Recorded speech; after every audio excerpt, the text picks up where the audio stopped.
são os impactos na vida de uma criança quando não se tem rede de apoio ou quando se tem uma rede de apoio de certa consistência, vamos dizer assim? A gente vai conversar sobre isso tudo hoje porque eu recebi uma mensagem que eu até falei com essa mãe que me mandou mensagem, falei assim: olha, eu não consigo escrever o que eu preciso falar sobre isso aqui em texto, eu vou fazer um vídeo sobre isso. Ela ficou muito feliz, me deu permissão para gravar esse vídeo daqui, então estamos aqui para responder essa pergunta. Mas antes, aquele recadinho de sempre, né? Você aí gosta dos meus conteúdos, então por favor, verifique se você está inscrito no meu canal, vê aí se você está seguindo, tá bonitinho, tá com o sininho ativado. Se você tá, conheça os meus livros. Se você quiser conhecer os meus livros, vai lá em paizinho.com/livros, vai ter link na descrição e você vai conhecer todos os meus 6 livros que eu já tenho publicado, desde livros para pais e mães, como livros que são mais de formato de presente, essa época do ano aí, é sempre bom presentear alguém com livros, ou até livros infantis também, que eu já tenho 2 publicados. Você vai encontrar muita coisa ali, sempre com essa minha linguagem acessível e falando sobre parentalidade, sobre família de uma forma acolhedora. Eu tenho certeza que você vai gostar. Então vai lá. Vamos lá então para nossa pergunta que eu recebi aqui por mensagem. Eu vou ler para vocês e a gente vai comentando. Olá, Tiago. Uma dúvida legítima.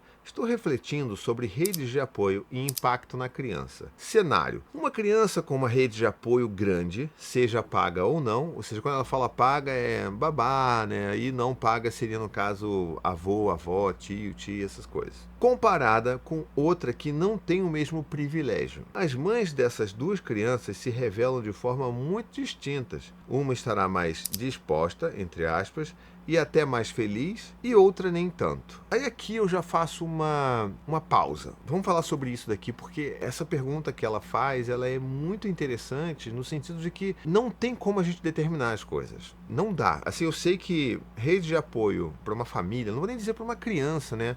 Porque a criança em si, o melhor dos mundos para aquela criança é ela ficar perto dos pais, o máximo que ela conseguir, entende? Então, para mim, essa minha visão do que a criança gostaria de ter, se ela pudesse ter 24 horas por dia do pai e da mãe juntos ali com ele, ia ser o melhor dos mundos para ele. E aí, por isso que eu acho que essa pergunta é tão complexa, porque nem isso daí é definitivo, porque para a criança é importante que ela cresça com outras figuras de referência, né, outras figuras de vínculo de apego seguro na sua vida, para que ela crie referências diferentes e consiga compor ali essas dinâmicas que são tão, sabe, diferentes de pessoa para pessoa. Por isso que, por exemplo, uma criança que vai ter aula de, não sei, de natação, ela vai criar um vínculo com a professora de natação. Ela que vai para a escola, ela vai criar um vínculo com aquela professora na escola. Então, essas figuras de referência, elas são muito importantes para a criança. Mas, se você olhar do ponto de vista da criança, não é que ela está sendo beneficiada por ter uma babá, entende? Então começa por aí. E mais ainda, não necessariamente essa mãe que tem essa rede de apoio, seja ela paga ou não, ela vai estar mais feliz ou mais descansada. Depende, né? Porque tem tantas demandas, talvez a demanda com os filhos, sim, mas a gente não sabe como é que é a demanda do trabalho dessa mãe. A gente não sabe qual que é a demanda emocional que ela tem de toda a família dela. A gente já sabe que essa mãe, ela provavelmente está sobrecarregada e tem que dar conta de todos os afazeres da casa. Ok, você pode falar que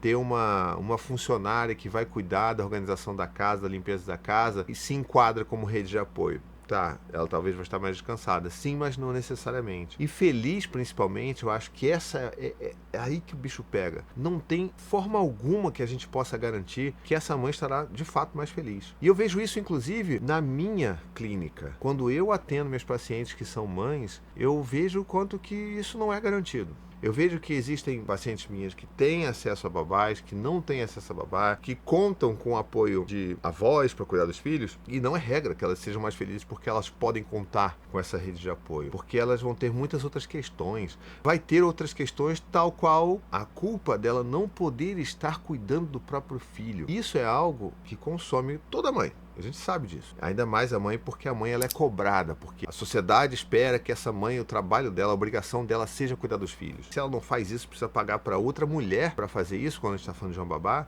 isso pega também. Então, feliz eu acho que é uma palavra forte. Eu não sei se ela estaria mais feliz. Ela pode estar mais descansada, menos sobrecarregada. Acho que faz sentido a gente pensar dessa forma, mas feliz não sabemos. Até porque é isso, é um status, vamos dizer assim, né? Um estado tão subjetivo que a gente não sabe, né? Depende de como que a vida dessa pessoa tá. Se a vida dessa pessoa, o relacionamento dela com o pai dessa criança tá ruim, e isso independe de ter rede de apoio ou não. Às vezes tem até um direcionamento, se a mãe tá exausta e tal, isso pode impactar o relacionamento, mas você percebe que é difícil a gente garantir, cravar ali, essa mãe que tem babá, ela é feliz. Não é o que eu vejo.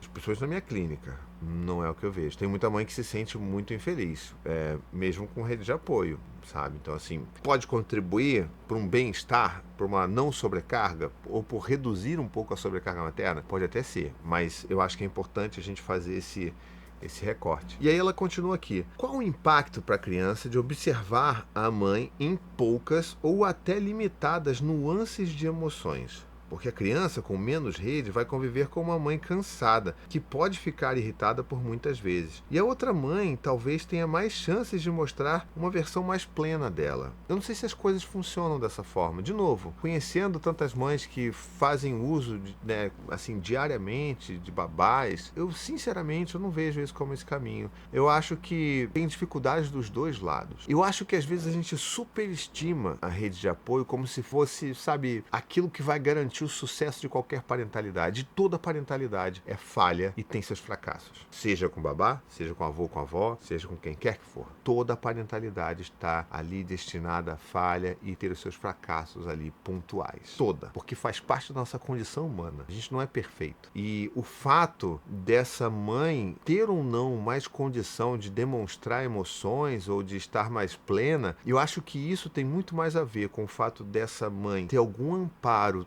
terapêutico, psicológico, profissional, do que necessariamente uma rede de apoio, entende? Às vezes a gente esquece que é só aquele trabalho da demanda física do cuidado que vai garantir se a pessoa vai estar bem ou não. E tem tantas outras coisas, tantas outras subjetividades que aparecem aí, sabe? Se fosse assim, por exemplo, nenhuma mãe que tivesse rede de apoio consistente ia procurar terapia, por exemplo. E tem bastante. Porque eu acho que são coisas diferentes. Os dilemas dessa mãe podem ser diferentes, podem ser iguais até. Mas eu acho que é meio complicado a gente achar que essa mãe que tem uma rede de apoio consistente, ela está mais plena, porque ela não cuida diariamente do filho, vamos dizer assim. Ela vai cuidar em algum momento, porque em algum momento ela vai estar em casa. Em algum momento ela vai estar ali. E ela vai estar somando, muito provavelmente, essa mãe hipotética aí dessa história, ela é uma mãe que trabalha fora, muito provavelmente, né? Então, assim, é uma mãe que já vai chegar em casa cansada e que vai ter que atender as demandas do filho naquele momento cansada, junto com a culpa que ela carrega de não poder ter estado com o filho durante o dia todo. É claro que uma mãe, dependendo do nível de consciência ou de elaboração que ela tem ali das questões dela, ela pode sentir mais ou menos culpa, mas esse amarguinho, isso vai estar sempre ali acontecendo, sempre ali ao redor, sabe? E a outra coisa também, né? Eu não acho que a presença de uma babá ela vai garantir que essa mãe esteja menos cansada ou menos irritada. Ela aumenta a probabilidade, vamos dizer assim, mas essa irritabilidade, esse cansaço, ele também existe porque faz parte da condição humana, sabe? Assim, essa mãe, ela, a não ser que seja uma mãe que realmente ela tem uma babá, ela que cuida do filho dela e ela passa o dia inteiro, sei lá, passeando em shopping, fazendo academia e, sei lá, restaurante com amigos e amigas, e ela não se envolva com nenhum, sabe, nada, aí a gente tá falando de um outro caso, que nem acho que seja o caso que está aqui em questão, né? Eu acho que, de novo, é muito difícil a gente julgar alguém que, mesmo que seja considerado um privilégio, que tem uma vida mais fácil por conta disso. Não sei. Eu não cravaria essa opinião. E eu falo isso de um lugar que nós não temos rede de apoio. Aí agora eu mudo a chavezinha aqui pro Thiago pai, né? A gente não tem rede de apoio assim, nunca teve. A gente começou a ter uma rede de apoio, uma pessoa que é uma babá que a gente conseguiu encontrar, papo de 4, 5 meses atrás, que eventualmente a gente chama, vai um sábado aqui pra ficar, pra render a gente, pra gente poder fazer alguma coisa, sabe? Então assim, não é pro dia a dia, de forma alguma. A gente não tem acesso a apoio de familiares para cuidar dos nossos filhos, então sempre foi eu e a Anne todo esse tempo, com 4 filhos. E sobre estar irritado e cansado, eu entendo bastante, porque é isso, às vezes a gente vai estar ali assoberbado das diversas demandas, mas eu não sinto que eu eu vou estar mais pleno, a vida dos meus filhos vai ser melhor se eu tivesse uma babá 100% do tempo aqui. Não faria essa conexão. Mesmo olhando agora pro meu caso pessoal, tá? E aí, bom, retomando aqui a mensagem dela, ela fala que essa outra mãe, que talvez tenha mais chances de mostrar uma versão mais plena dela. E ela termina aqui com essa pergunta: como o nosso vocabulário emocional se constitui baseado em nessas realidades diferentes? Um grande abraço e obrigado por ser luz, você e sua família todinha. Muito obrigado, querida. Por isso que eu falei com você, né, na DM. Essa mensagem, essa pergunta era tão preciosa que ela precisava de um vídeo pra gente conversar sobre, porque tem muita camada fechada aqui, né? E eu acho que essa sua pergunta final, ela traz muito essa pista de que talvez não seja exatamente a rede de apoio para o cuidado dos filhos. Se a gente for pensar que terapia é uma forma de rede de apoio, porque está nos ajudando ali a lidar com as questões do dia a dia de uma forma melhor, aí sim, eu acho que essa rede de apoio tenderia a deixar essa pessoa mais plena, porque, como você mesmo falta na sua pergunta aqui, né, a pessoa ela vai ter mais consciência emocional sobre as coisas que atravessam ela. A terapia faz isso, a babá não, entende? A babá é mais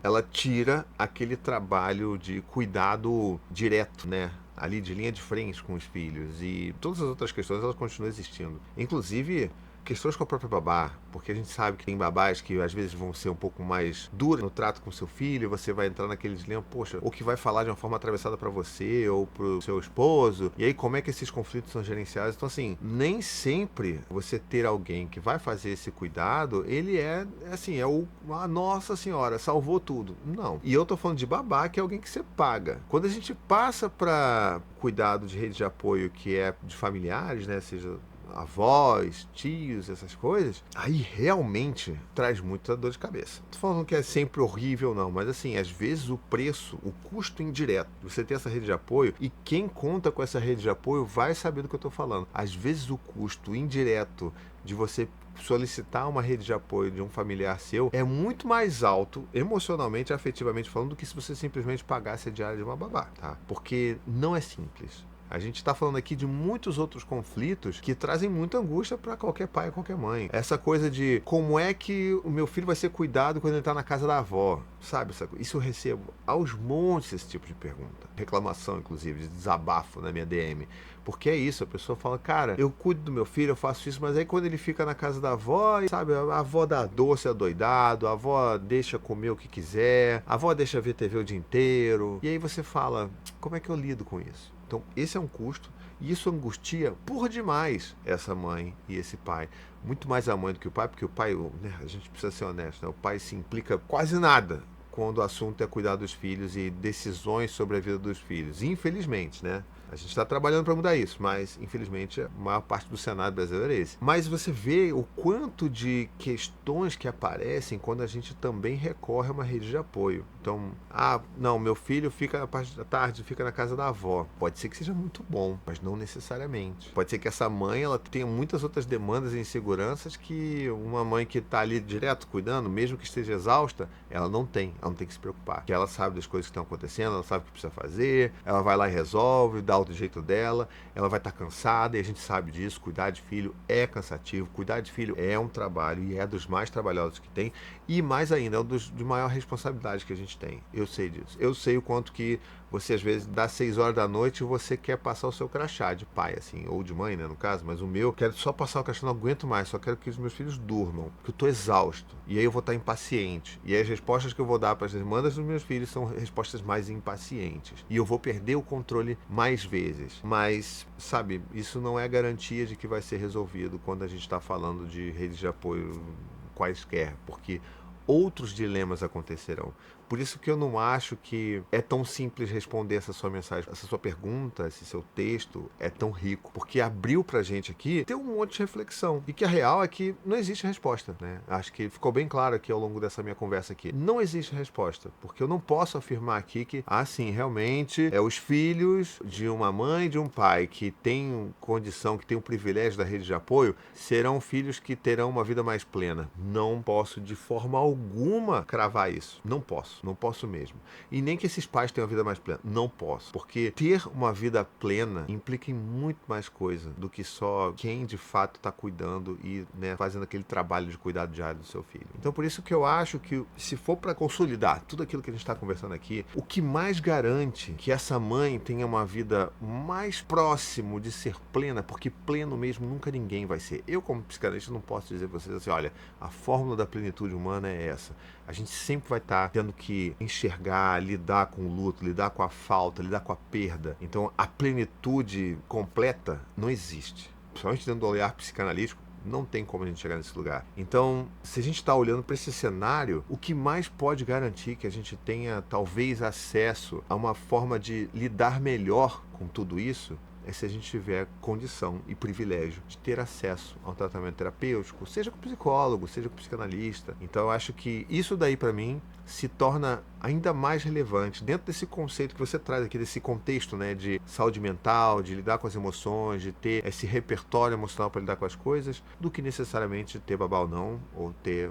avô, avó, tio, tia. Tá bom? Espero que tenha feito sentido pra você aí essa reflexão. Se você gostou, deixa um comentário. Fala aí, poxa, o que você achou? Não, discordei de tudo. É isso mesmo, tem babá, é mais feliz. Pode ser que você pense assim, tá tudo bem também. Mas eu queria muito trazer essa conversa pra cá, porque, como vocês perceberam, eu jamais ia conseguir escrever isso tudo numa DM no Instagram respondendo essa mãe daqui. Então eu espero que tenha feito sentido pra você também essa reflexão aí. E se você gosta do meu trabalho, quer participar disso também, manda mensagem pra mim. Quem sabe eu não faço também um vídeo, né, uma conversa, uma reflexão a partir de uma pergunta que você me manda. Os canais estão sempre abertos. Você pode ir lá no meu Instagram, no @Thiago Queiroz, e mandar sua DM pra mim, que eu vou fazer com a maior alegria um vídeo resposta aqui pra você, tá bom? E se você gosta muito do meu trabalho e quer apoiar o meu trabalho a continuar aqui firme e forte, toda semana trazendo conteúdo aí inédito e que não é repetido, e sempre coisa nova, bacana, acessível e gratuita, você pode ir lá no apoia.se/paizinho, e apoiar o meu trabalho. Eu tô falando de R$15 por mês. Se não fizer falta pra você, me ajuda muito, porque cada pessoa ajudando com R$15 ali por mês, eu consigo juntar isso tudo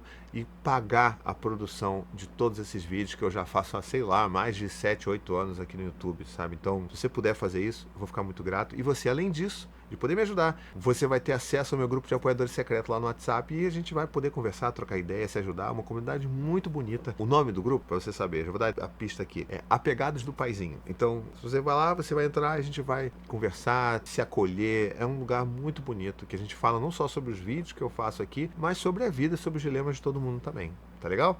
Então, é isso. Vou ficando por aqui. Um beijo, até a próxima. Tchau, tchau.